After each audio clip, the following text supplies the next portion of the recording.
بسم الله الرحمن الرحيم الحمد لله وحده والصلاة والسلام على من لا نبي بعده. Assalamu alaikum wa rahmatullahi wa barakatuhu. I'm going to go ahead and share my screen with you all, inshallah, so that we can follow along. I do have a PowerPoint for today. Sister Hera, could you just give me the cue that everything is being shown properly? Yes, we see your PowerPoint. Lovely. Okay. Let me just make sure that is this okay?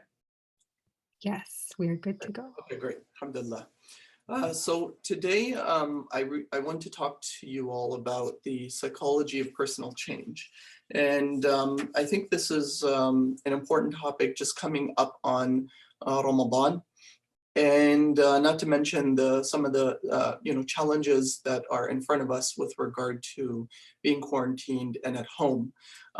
In general, this is a challenge, right? In terms of being able to, how do I develop consistency? How do I kind of battle some of my habits? How do I fight off my sometimes feel for laziness or fatigue? Or develop a lot more stamina and endurance. And I think these are things that are important for us in terms of developing and meeting some of our own personal goals, so psychological and spiritual goals. And today what I want to do is to kind of give a conceptualization or an understanding of the human being, right? Some of, as is demonstrated by both the Islamic sciences and some of the research on modern psychology, and then actually transition to try to make this very practical. I'd like to give some practical takeaways for us to be able to implement during the month of Ramadan and beyond, inshallah. So let's jump right in. I mean, what is change all about? I think change is, there's a saying in the Arabic language, يُعْرَفُ الْأَضْدَادُ بِأَضْدَادِهَا يُعْرَفُ الْأَشْيَاءُ بِأَضْدَادِهَا, that knowing something is by understanding its exact opposite. And there was once a great, waliullah, a friend of Allah, in which some individuals had approached him and asked him, how did you develop such a strong character and excellent ethics and behavior? And his response was that I learned it from those individuals who don't have any.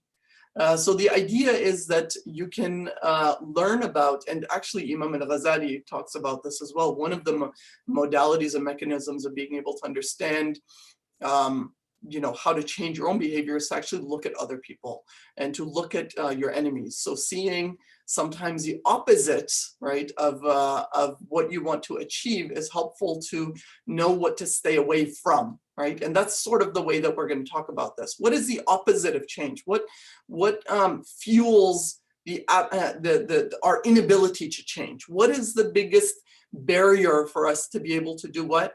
To actualize some of our religious, personal, professional, intellectual, psychological, physical health goals, right? And the biggest motivator for our behavior is pleasure seeking, right? Pleasure seeking, which I'm going to talk a little bit about the conceptualization of the human being according to kind of an integrated outlook using, Islam and modern psychology. But in the Islamic tradition, we call this the shahwa, right? This sort of pleasure-seeking, hedonistic, animalistic part of ourselves. And the other thing, obviously, which is accompanied with that is the avoidance of discomfort, right? We want to have immediate gratification, and we want to avoid those things that make our lives more uncomfortable. And the irony is, right, the irony of change is actually quite the opposite, right? The more we pleasure seek, the less happiness, overall happiness we end up having. The more discomfort we avoid, the more sum total of discomfort we end up having. And I'll demonstrate that in a little bit. But let's just take a look at our current world, right? The way that the world operates. In fact, psychologists, industrial psychologists, marketing psychologists actually make a lot of money on this, right? They've done the science of how to entice human beings to, to tune in to their desires for immediate gratification. And they've made an entire industry and a money-making kind of machine out of this. So this is what industrialism really thrives on, right? Your capitalism thrives on this notion. So let's take a look at, for example, pleasure seeking, right? Credit cards, buy now, pay later. But then when you pay later, what are you going to pay with? You're going to pay with interest. When you pay with money that you don't have, you end up paying actually in sum total. You have what? Here's a trade-off, right? You have happiness right now, pay, get what you want without the money that you don't have. So you add a resource to yourself, but later on you have less resources in sum total, because when you have to pay it back, you have to pay it back with interest, right? This sort of, friends with benefits, a lot of relationships, even in young people today, the pornography industry, right? Food, we have food commercials, and even now in YouTube and, and Zoom and whatever, we have these advertisements that try to get us to kind of buy and to eat. And especially when we're quarantined, what are we going to be doing a lot more? A lot of people are doing a lot more like comfort eating, right? When they feel less pleasure, overall pleasure, what do they end up doing? They start to eat a lot more. They start to use a lot more social media. Why? Because if we're socially disconnected, what are we going to do? We're going to try to, use social media. So social media consumption is actually a lot higher. You might actually jump on Amazon and start to buy things and bring them into your house because you're because you're feeling a little bit more isolated. So you want to be able to actually,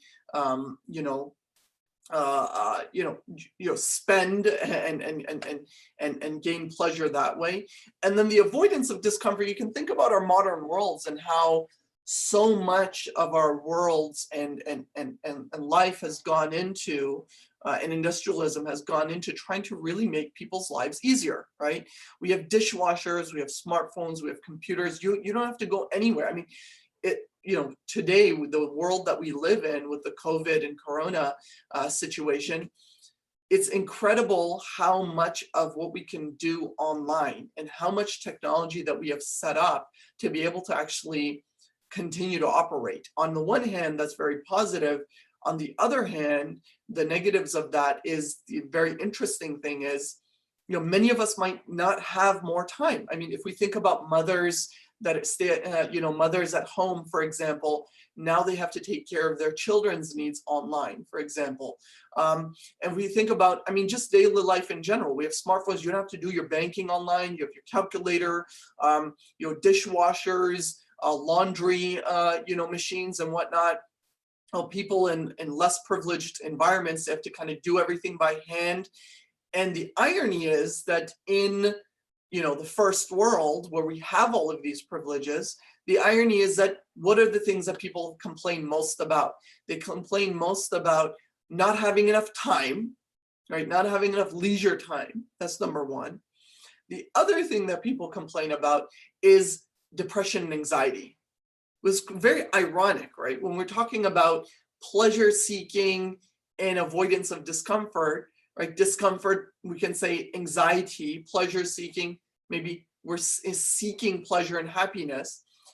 What we find is that people in the most developed parts of the world are actually the less happiest. They're the less satisfied overall, and they actually are the most anxious. And the irony is that they're the most busiest people with less time as well. So it's very interesting, this sort of like paradox. It's the irony of pleasure and having more opportunity and more money, but then having all these problems that sort of come along with it.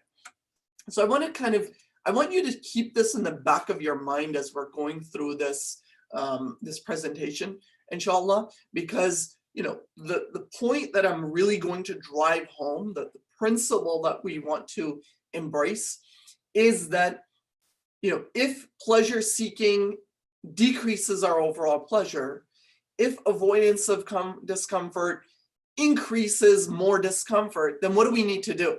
We actually have to seek less pleasure and do things that make us more uncomfortable. Okay, it's very interesting, right? We have to seek less comfort, right? In fact, quite the contrary, we have to seek more discomfort. Okay, and I'm going to use an analogy, right?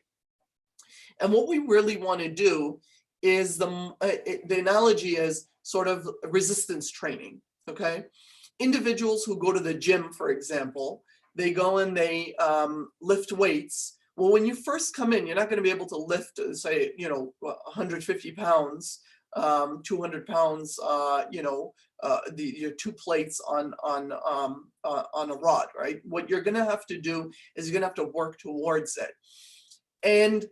But the more incrementally you add resistance, the more you can actually end up lifting, okay? And so what we want to do is we create discomfort, make ourselves uncomfortable, and we add more discomfort as we can handle it, and that creates more stamina. That's actually what we call resilience, okay? So Imam al-Ghazali, for example, he talks about in child rearing. He says that when you're bringing up a child in parenting, what you want to do is you want to give them good food on one day, and the next day you want to give them like dry bread. Why? Because the more you give them dry bread, the more resilient they are, and they can be more satisfied. It's not as upsetting to them. It's not as discomforting for them. So the more strength that we develop, even psychologically, right, the more discomfort we can actually end up handling. And I'll talk a little bit more about this as we're going along, inshallah.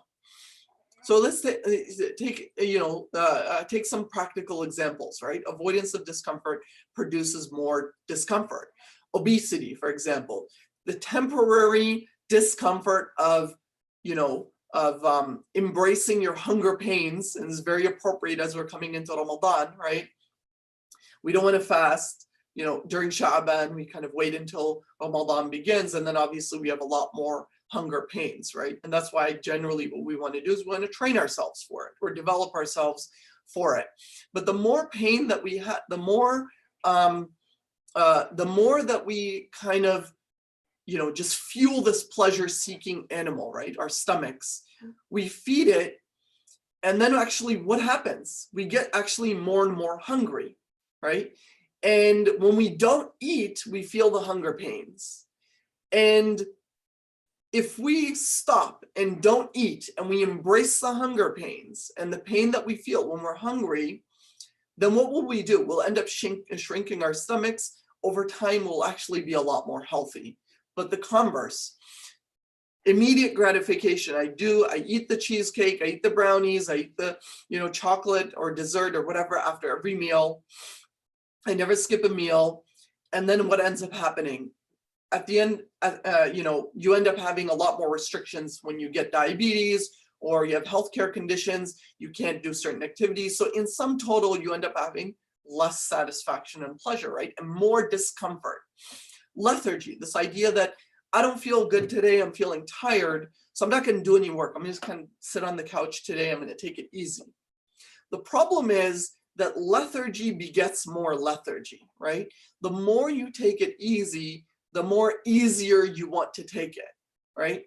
And so, unless we interrupt that and we sort of jump right in, and the irony is that the more energy you utilize, right, it's kind of counterintuitive, the more energy you actually have.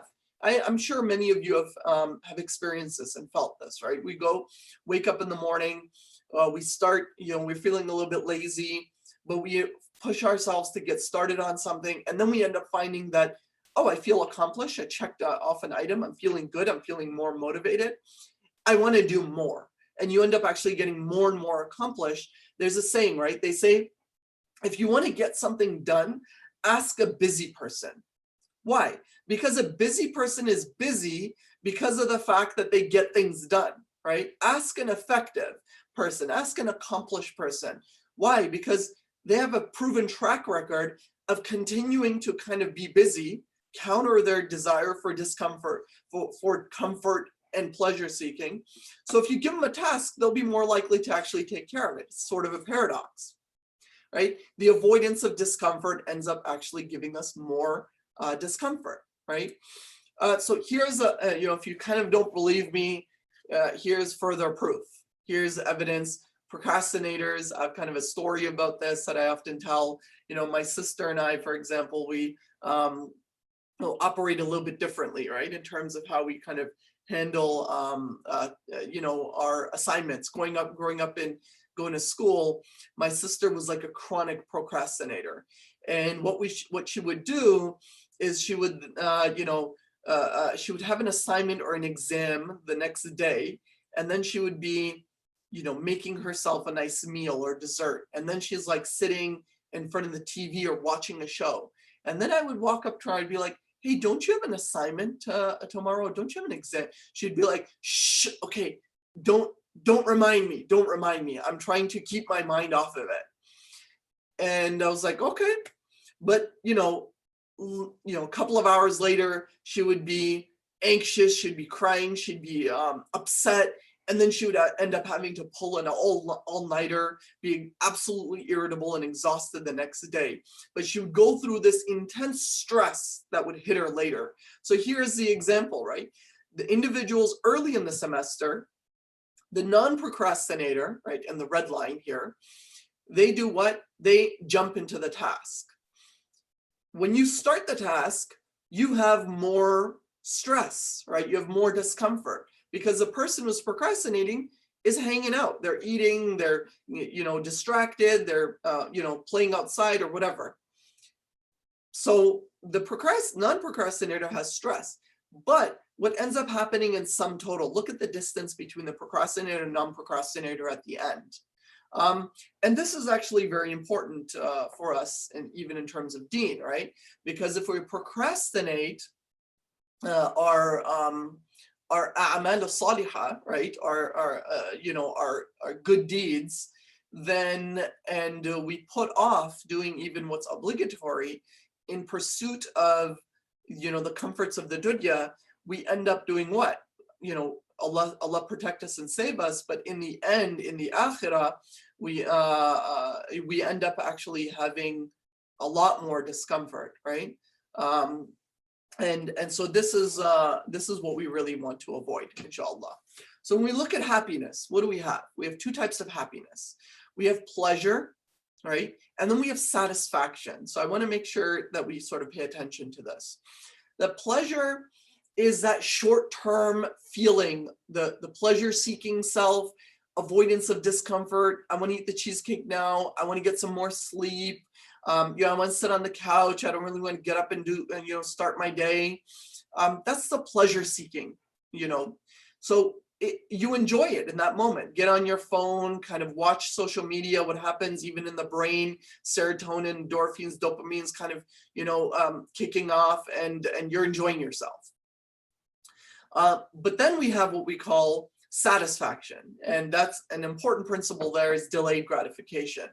That individuals who actually embrace discomfort, so there's a whole school in psychology, right, existential psychology, that says that individuals who are the most likely to be happy and satisfied in life are individuals who embrace the discomforts of life. They actually psychologically prepare themselves. They recognize and believe that the world is filled of trials, tribulations, and challenges, and stressors, right? Stress-inducing situations and scenarios. And when you come at it that way, like the Quran says, أَحَسِبَ النَّاسُ أَن يُتْرَكُوا أَن يَقُولُوا آمَنَّا وَهُمْ لَا يُفْتَنُونَ. That do individuals think that they will have iman and believe, and that they will not be tried and tested, right? أَمْ حَسِبْتُمْ أَن تَدْخُلُوا الْجَنَّةَ وَلَمَّا يَأْتِكُمْ مَثَلُ الَّذِينَ خَلَوْا مِنْ قَبْلِكُمْ, right? And do people أَمْ حَسِبْتُمْ أن do you think that you will enter Jannah when the difficulties of those who came before you, right, where different difficulties have come into people's lives throughout life? Do you think that you will enter Jannah and you won't, you'll be able to be comfortable in this world? This is why, and I'm sure Maulana Bilal mentioned this previously, Abu Zayd al-Balkhi actually devotes a lot of attention to this. And he says, the dunya, we should call it, the place of bala, or ibtila, the place of difficulty and trials and tribulations, right? And if we embrace that in our minds, then we'll be more prepared for it. So what we want to do is actually do the opposite. And this is where, training of the self becomes very important. And so what satisfaction is associated with having a higher meaning and purpose in life. The interesting thing about that is it's about being a part of something bigger than yourself. And the irony about this is that individuals who are most happy, most satisfied, true happiness, according to positive psychologists, are individuals who are actually selfless. They do things for others, right? They do things beyond themselves. They embrace the discomfort. Now, that's not to say that you shouldn't have any pleasure-seeking activities, meaning you have any, habits, enjoyment, certain kinds of foods that you like to eat, certain passions. By all means, embrace it, because we don't want to over-exhaust the self either. But I just want to point out that, when we don't exert ourselves, we end up actually being prisoners and shackles of our own desires. So just to use a concrete example, when an individual goes on Hajj, for example, or Umrah, and this is very much a first world problem for us, right? That, and, second generationers, I'm sure, or, us second generationers, third generationers, probably in the eyes of the first generationers, seem like we're very feeble and weak individuals. You go on Hajj, for example, or on Umrah, you find that individuals who are working class or come from poorer countries, they have a lot more capacity to really embrace and get the most out of that experience. Individuals who come from first world, they have a lot more challenges. Why? Because they can't deal with the heat because they're not used to it. They can't deal with the hotel situation, they're not used to it. The long commutes, they're not used to it.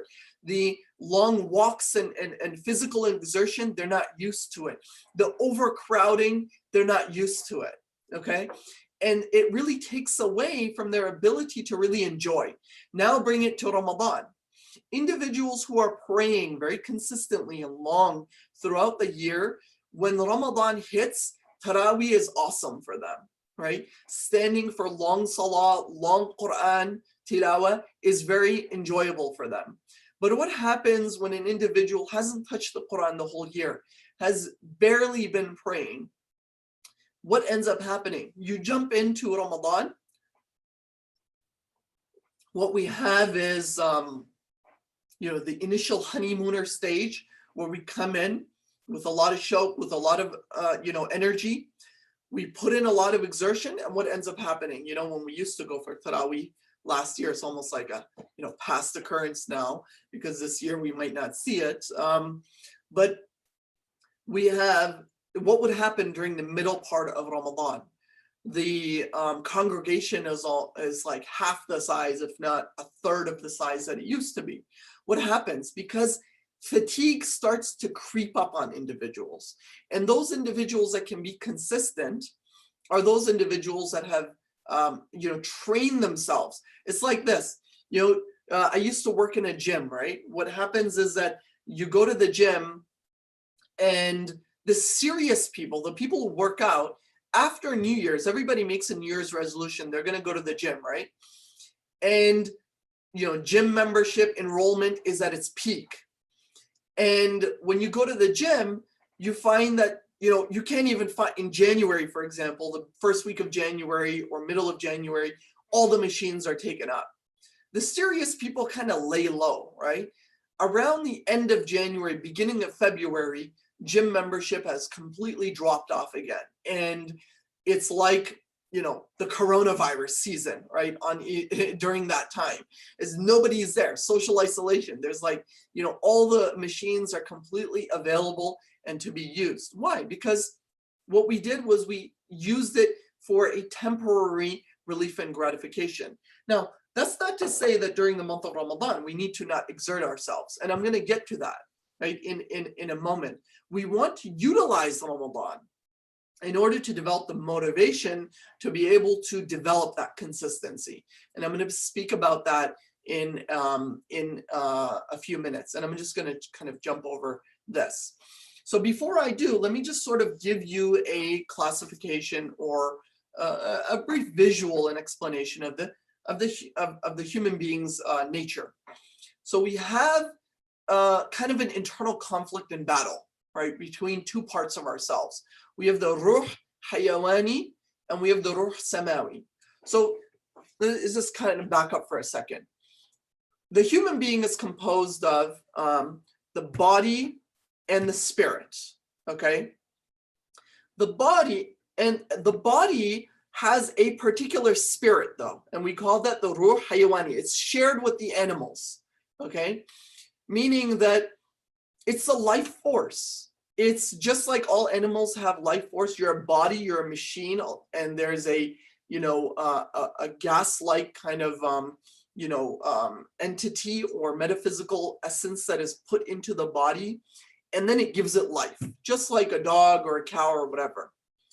The ruh, however, we have another type of ruh as well, which is not shared with the animals, and that's called ruh samawi or ruh malakuti.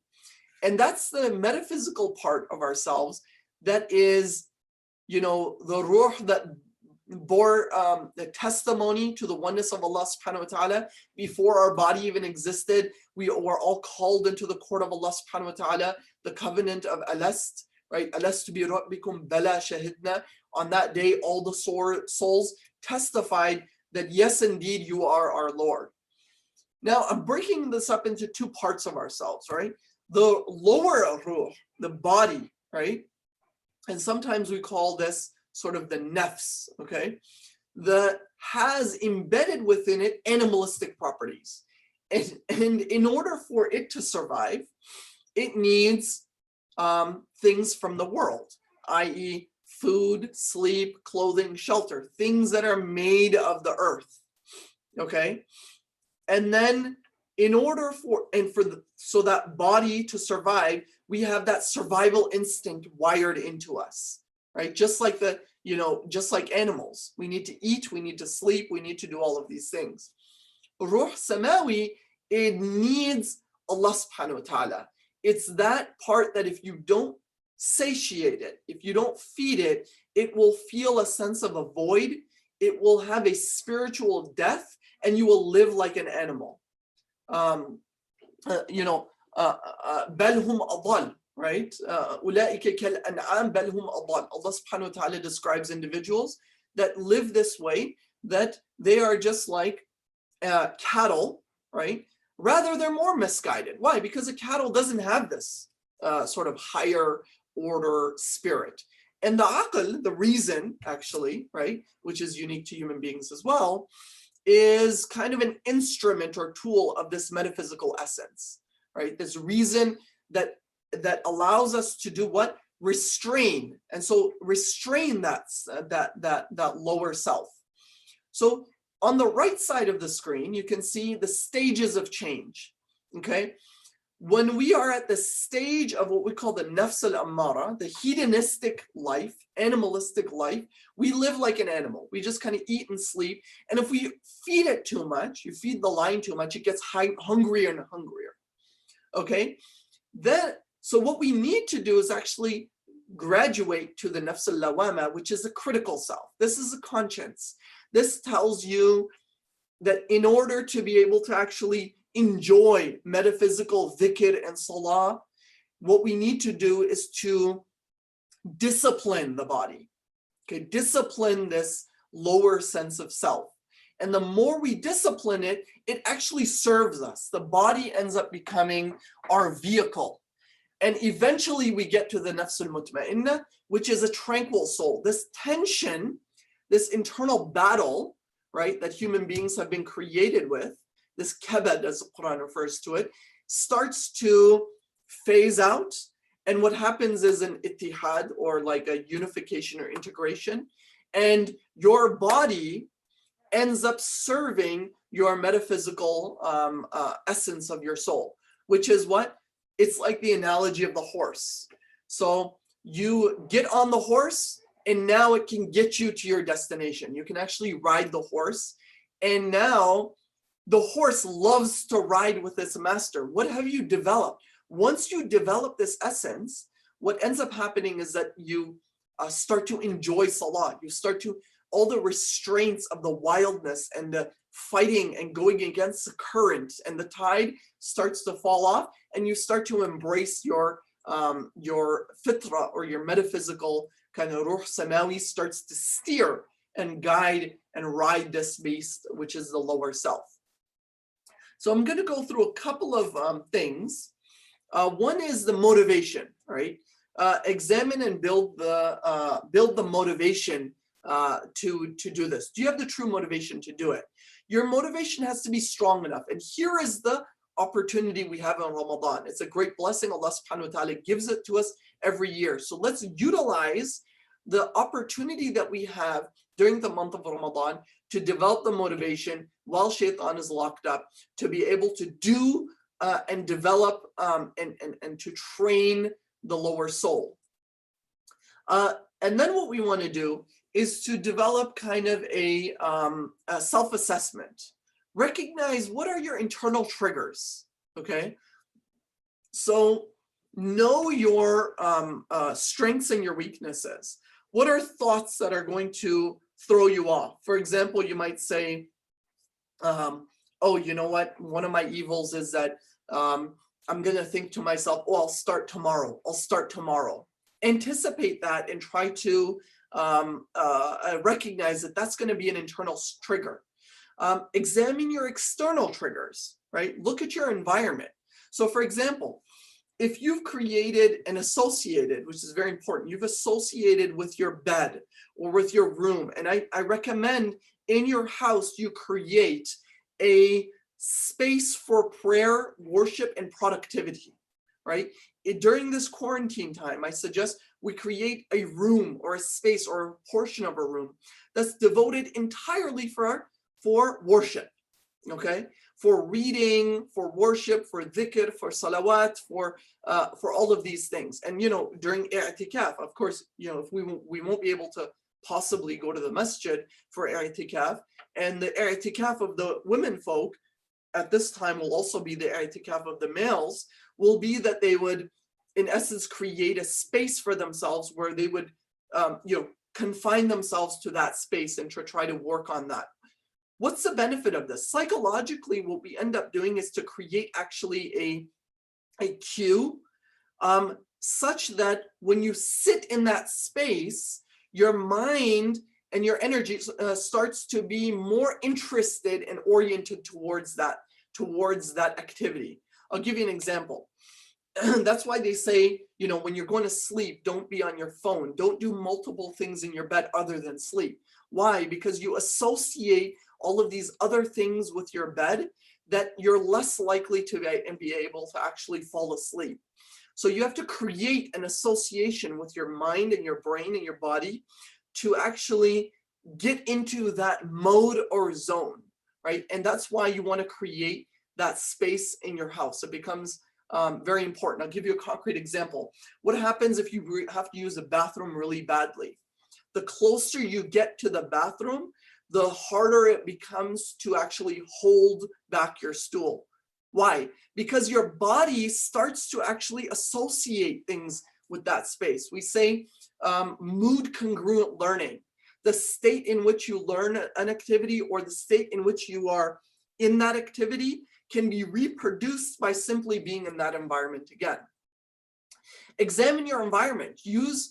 Make sure that you create the mechanism to examine the environment and change the environment. What do I mean by that?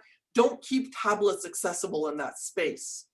If you know that if you have, you know, tablets or visual aids or, you know, screens available to you and accessible to you easily, try to keep them away, okay? You know, lock them up or set a time frame for yourself to be able to keep it locked up. Or if you can, you know, use your computer to, you know, do your social media or whatever, and see if you can actually shut off your phone for the entire month. And so there's this idea that if you can change the environment, you're likely to actually change your behavior as well. And I would give you an example of some studies but in the interest of time, I want to kind of go through these steps. Incremental change. The Prophet ﷺ said, "Habbul a'mali ila Allah adwamuha wa in qalla." That the most beloved actions to Allah are those that are done consistently, even if they are done in small amounts and quantities, right? And the Prophet ﷺ also said, "Khudh min al-a'mali ma tutiqun." That do those actions in which you have the capacity to do so. So here's a kind of a principle that I want to embed that's really important. During the month of Ramadan, we want to utilize the opportunity of the motivation to be able to do a lot of good deeds that we might not have otherwise done. What that does is it forces us towards more balance. Like Mawlana Bilal was talking about at the end, 4 things that the mashayikh advise. They say, decrease food, decrease speaking, qillatul kalam, qillatul manam, sleep, qillatul ikhtilat ma'al anam, and qillatul ta'am. And so decrease socializing, decrease food. We do all of these things during the month of Ramadan. And when we do it and we are able to kind of train our inherent biological drives, we're actually much better capable of training our actually doing those things that are unnatural, right? If we can train the things that are unnatural to us, like needing sleep, food, and all of that, we can actually train those things like social media that are more modern advances that are actually unnatural. So when you utilize the month of Ramadan to do a lot of good deeds, to bring some of the balance, but what we want to do is to actually ensure that after the month of Ramadan, before and after, that's why before and after is very important. They say when you come to Salah, try to clear your mind before you start the prayer, and then after you're done, do adhkar, so that you don't stop with dhikr altogether. It's not just all one shot and then you leave it altogether. So come in to the Salah, come into Ramadan, do all of your good deeds, but also afterwards, what we want to do is to keep a minimum. Say, this is what I want to do. This is, and you can also do this during the month of Ramadan. Set a minimum for yourself. Say, I'm going to do 1 juz at minimum every day. If I do more, great, but at minimum, I should do this much. Don't overexert yourself. I'm going to force myself to do 10 juz when you don't have a regular Quran reading pattern. Try to do less, try to do a little bit less within your capacity. It's like going to the gym. Don't try to do 200 pounds at once. Do enough to create resistance, but not so much resistance that you end up hurting yourself. Then after Ramadan, you reduce it. You say, okay, you know, I did 1 juz during the month of Ramadan. What I'm going to do is I'm going to do 1/4 juz as my routine for the remainder of the year, because we've created the motivation and we want to create consistency such that when we come into the next month of Ramadan, we can do 2 juz maybe in the month. And then maybe we can, after Ramadan, bring it to a 1/2 juz. And so that becomes, you know, very important. And I can see that, you know, obviously we're running short on time. So that's a really important. I'm just going to kind of, you know, end off here. You want to build the muscle. So I sort of talked about building the muscle. We want to document that change. Keep a log for yourself. Graph it. Like create a chart for yourself where you write down how many juz you did and check it off. Then what we want to do is to replace negative behaviors with positive behaviors. And I'm just going to skip over this one and try to get support. If you have family members, try to do it together. Say, you know what, at this time, everybody is going to, at Taraweeh time, everybody is going to go to the musalla in the house. Nobody's allowed to kind of be outside of it. So come together and do it as a team and try to consistently reassess. At the beginning of the day, look at what you did yesterday and see and anticipate, why didn't I get that done? And then try to develop and restructure that strategy until it works. Don't get disheartened, but it's a process of being able to re-examine and reassess until you find your sweet spot and until you find that which works for you.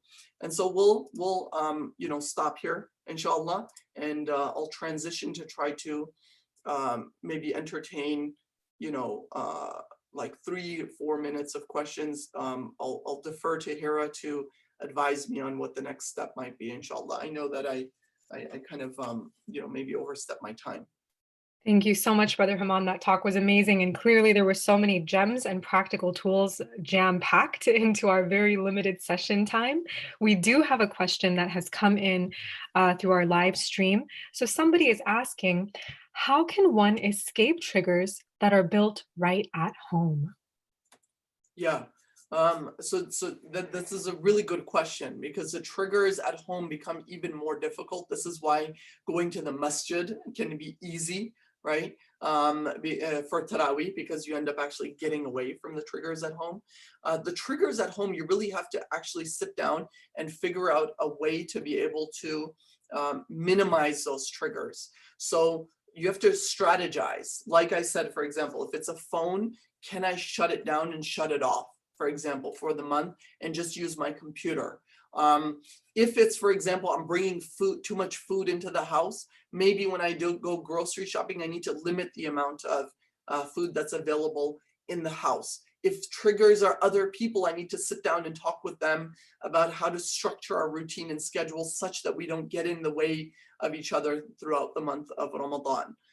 There's many triggers, and it's hard to obviously be very specific. This is where an individualized kind of tailored approach can be useful. If you want, Khalil Center does offer like these consultations. They're not therapy, where you might want to check in 1 or 2 sessions with somebody to really kind of look at structuring. And it doesn't have to be with Khalil Center, it could be with a mentor, really talk through what kinds of mechanisms can we create during this month, and to really get a handle on some of these triggers. It's hard to kind of go into a lot of the specifics. Each person's personal triggers will be different, but the idea is to examine those triggers and to try to create some sort of system to anticipate it beforehand, rather than fall into the well and then say, how do I get myself out now? That is extremely helpful. And one more question we have, just very similarly related to that. Somebody is asking, how do we encourage our youth to be more involved and to change for Ramadan, especially when they're currently distance learning and everyone's schedules are different? Just if you have a few words on the youth. Yeah, the youth, there's a hadith, right? Youthness is being young is sort of a portion of insanity. Being very young, we have a lot of energy, so we have a lot of like ability to be able to actually do a lot, while at the same time, because of that energy, we also are more distractible, and likely to kind of need a lot more stimulation. And when we're at home and we're asking ourselves to shut down even more, okay, here's the month of Ramadan, we're going to try to get off screens, we're going to try to get off of things that we do, and going to fasting and doing ibadah, you will feel the pain, right? So I think we have to prepare for the idea that without pain, there's no growth. And working with youth as parents, I think we have to try to create an environment in which we can engage each other. And I think perhaps this will come up in the parenting module, where we don't want to shame individuals. Oh, look at you, this is what we often do. Oh, it's Ramadan. Don't you have the decency to get up and pray namaz? Look, are you really gonna like look at your phone during the month of Ramadan? And so there's this sort of shaming. It's not very motivational. It just ends up becoming a ritual. It becomes a chore. You end up getting up and you derive nothing out of it. But really, how can we actually connect as a family and work together to try to create very engaging and motivating ways of being able to do this? And one of the things that I missed out, reward yourselves and reward your family members. If you do well, I'm gonna make a special iftar. We're gonna create a points mechanism if you want to work with your children. At the end of Ramadan, I'm going to give you this reward. And this does not take away from the spiritual reward.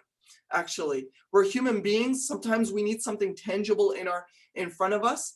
So reward yourself and we learn this as a principle in Eid. During the Hijjah, the 2 Eids always come on the back of some sacrifice. So we're going to make sacrifice, but sometimes when that sacrifice is really too far, Eid, we don't say, oh, wait until the Akhirah for your Eid. No, we do have a celebration on Eid.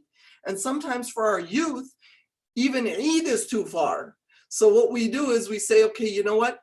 If you can get through the next 5 days, the next 10 days, here's what we're going to do as a family. So these might be some mechanisms of being able to really develop a system for ourselves to be motivated and not overburden ourselves.